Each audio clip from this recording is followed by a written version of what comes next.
I'm Kayla Currie, and you're watching What the Hill Now. Yo, welcome back to WTH, and I'm glad to introduce my good friend, Kayla Currie. How's it going? Hey, good. It's a lovely Saturday morning, so I am doing well. Yeah, I mean, even though it's a little cold out there, but Yeah, can't tell. yeah, truly. I mean, the sun's shining, so that's all Yeah. that matters to me. All right, so for those who don't know you, please introduce yourself. Yeah, so I'm Kayla Currie. I'm a transfer student here at UNCG. So this is my second semester. I'm in the sign language program. Well, I'm in the professions and deafness program, and I'm currently a sign language interpreting concentration, but I may be changing that, so who knows. But I'm from Marion. It's close to Asheville, if anyone knows where that is. Very teeny tiny town. But yeah, I'm 20 years old. That's me.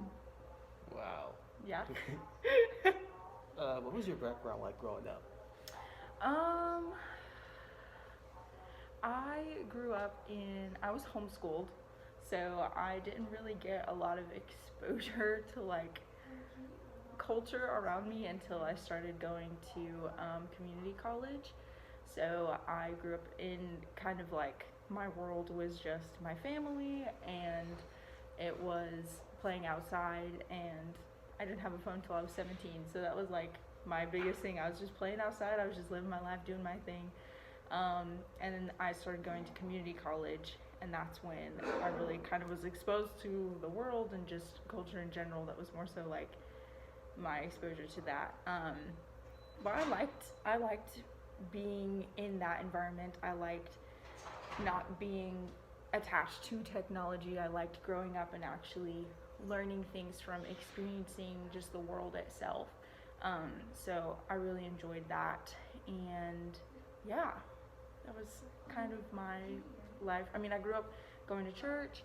That was like my main like social outlet. I think was church and serving there and hanging out with those people. So yeah. Gotcha. Mm.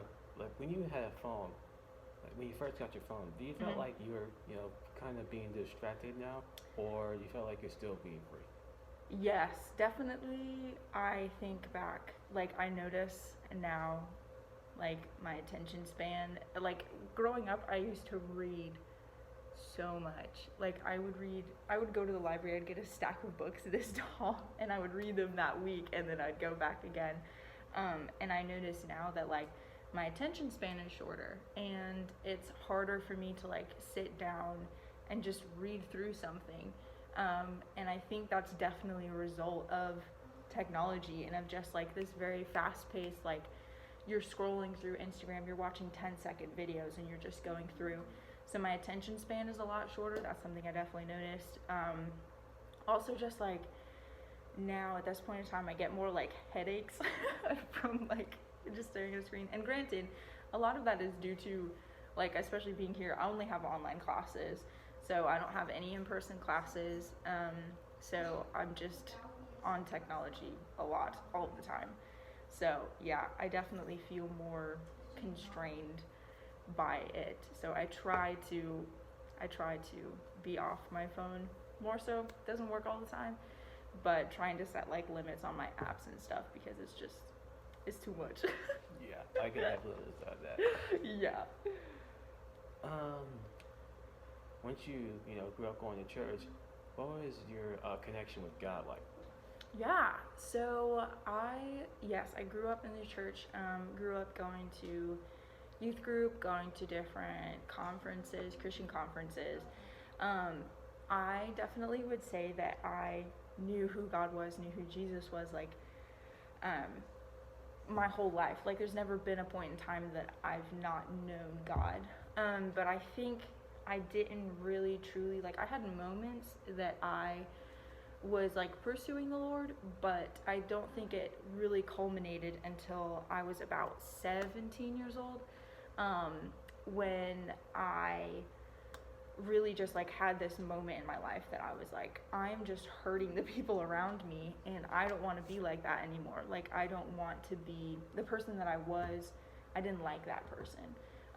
And so I was like, something has to change, like something has to give. So that's when I really like started pursuing the Lord, started pursuing a relationship with him, started actually asking him to like change me and change my heart, for the sake of the people around me, but also for my own heart. So yeah, and ever since it's definitely been like a growing process, definitely like still learning, still growing, and thankfully I'm never gonna arrive at a point that I know fully who God is. So that's helpful. That's encouraging. But yeah, so it was definitely like growing up thinking I had a relationship with the Lord, thinking that like I knew who he was, and then not really, and just kind of having this point that I was like, okay, I'm either all in or I'm not. And I decided to go all in. And that's it. So yeah. So how did you like become a transfer student there? Yeah, so I started community college when I was in high school. So I did my last 2 years of high school. I was also dual enrolled at community college. So I graduated with my associates, and then I went to another community college and was there for a year. And I was in the same kind of program that I'm at here. I was in an interpreter training program there at that community college. And for that profession, for the profession of interpreting, you have to have a 4-year degree. At some point in time, you have to get your 4-year degree before you can go and get certified. So I knew that I wanted to go off to college. I knew that I wanted that experience. And I had a professor at the community college that I was at who's actually UNCG alumni. And so he strongly encouraged me to go ahead and transfer and get my 4-year degree. So I did. I applied and I was nervous. I wasn't sure if I would get in. I was nervous, but got in, and here I am. So that was definitely like a weird transition from having been at 2 community colleges where you don't stay on campus, you go home every time after class, and now it's like living here, being in like campus life. It's very different, but I really enjoy it. I really like it. So yeah. What made you want to go with your major as well? Well, initially, my first interaction with the deaf community, with deaf people in general, I was a waitress, and there was a deaf woman, and I believe with her sister, and they were signing, and I was just absolutely fascinated with it. I thought it was the most beautiful thing, and I was so sad that I couldn't communicate directly with this woman and tell her, how much her meal cost, or help her, or not help her, but allow her to order inside. So it was like, initially I just really wanted to learn sign language. So when I went to the first community college that I went to, I started taking a sign language class, but in that program you also had to take an introduction to the profession of interpreting.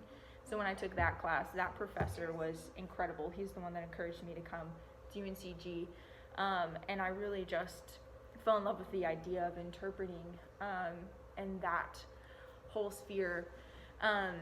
Since then, it has shifted a little bit, and like I said, it's possible that I may be changing my concentration from interpreting to deaf advocacy, but I would still be working with the deaf and hard of hearing community, just advocating and possibly working with an organization that organizes events or vocational rehabilitation, what have you.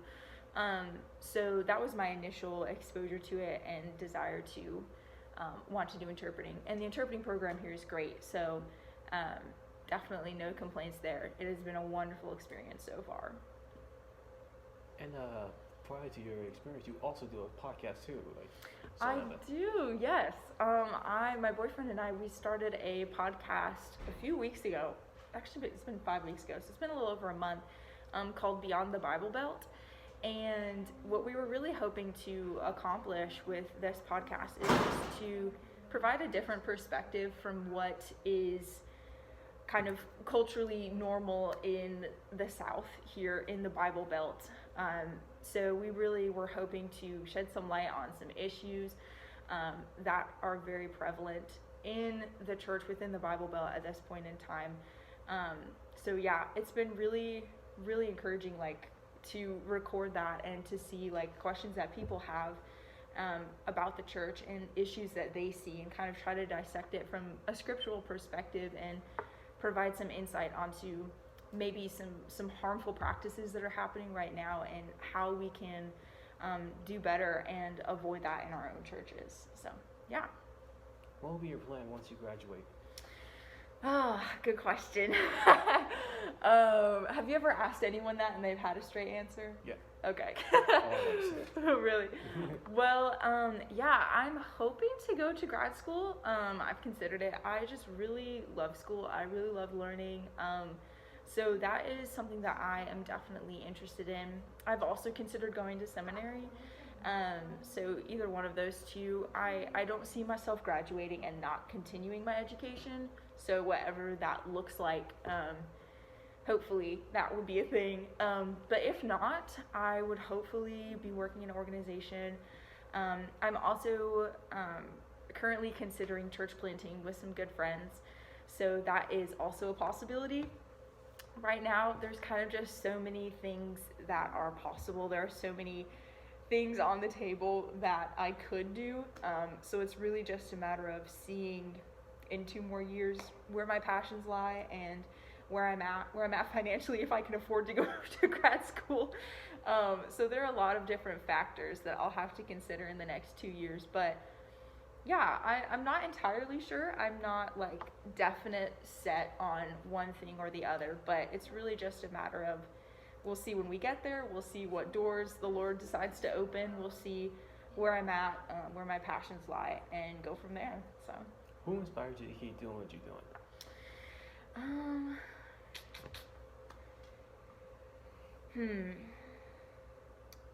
I would say that I have had some well-rounded support from many different people.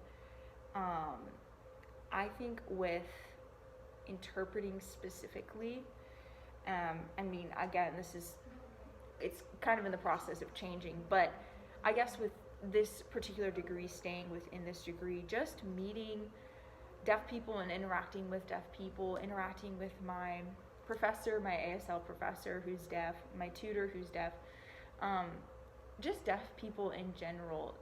The culture is so fascinating, and it's so misunderstood by so many people. I think because I didn't have exposure to the deaf community before, or a lot of exposure before I came into this major, I didn't have any idea about the prejudices and the misconceptions that people have about the deaf community. So it's all been new to me, learning how some people view the deaf community. So it's been very interesting to think, oh my gosh, I can't believe someone would think that about someone just because they're deaf. But it's so prevalent. So I think just like the thought of like being able to be a voice coming alongside the deaf community and encouraging them to be able to speak out and to self-advocate. And also just, like my old professor that I had, he's been a major encouragement to me. My mom has been a major encouragement to me. She has always, from the very beginning, like supported me in anything that I was going to do academically. She's like, you got this, you can do it, like go for it. So I'm extremely grateful to have family that supports me and encourages me. And I think just seeing that, just seeing like people believe in me and my ability to do and accomplish these things is very inspiring and very encouraging, and definitely makes me want to continue to do what I'm doing and do it with excellence, do it to the best of my ability. So yeah. Ready for the final question? Yes. You gotta brag about yourself. Do what? Brag about yourself. Brag about myself. Oh. I feel like the only thing that I can really Not a lot of people can survive this.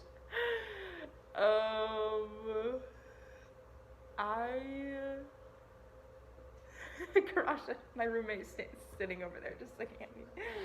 I have a 3.9 GPA. That is probably my biggest accomplishment in life. But that's also because I really enjoy school. So I think school comes naturally to me more so than it does some other people, which is totally fine. But yeah, I would like to believe that I am a caring person, but I don't know what else to say. That's so uncomfortable. I understand now why it's so makes you prepare. But yeah, probably just my academic standing is like the most impressive thing about my life, and it's not even that impressive. But yeah. Well, that's it. Thank you so much for taking your time. Do you have anything to say to viewers who also want to be in a relationship with God and also want to go into American Sign Language? Yeah. Well, thank you so much for having me, first of all. And I would say to anyone who is wondering about God or just kind of questioning, first of all, if you have any questions, feel free to listen to my podcast, also, self-rep. But also, yeah, just like don't be afraid to really ask the hard questions, because God is big enough for those questions. He is big enough to handle those things. So don't be afraid to ask those questions. Also, he is patient. He is there, and he is ready to meet you with mercy and meet you with love. So give him a chance and be surprised by what will happen. Also, for sign language, I would definitely say, like, just take the time to, even just a little bit, like, it's not hard to go and find videos that deaf people have created on YouTube teaching about deaf culture, teaching sign language. It's super easy to find and to learn. So I would encourage anyone and everyone that has even a remote interest or also just wants to be able to expand their ability to interact with people that are different from them. I would encourage you to learn a little bit, take an ASL class if you can, and just go out of your way to, like, be inclusive in that sense, and just be willing to, like, go a little bit out of your comfort zone for someone that's a little bit different from you, and be surprised by their perspective and their life, and take the time to listen. So yeah. Well, there you have it. Yay. That was amazing. Oh, thank you. Amazing. Thank you for having me. Happy to be here. Stay classy.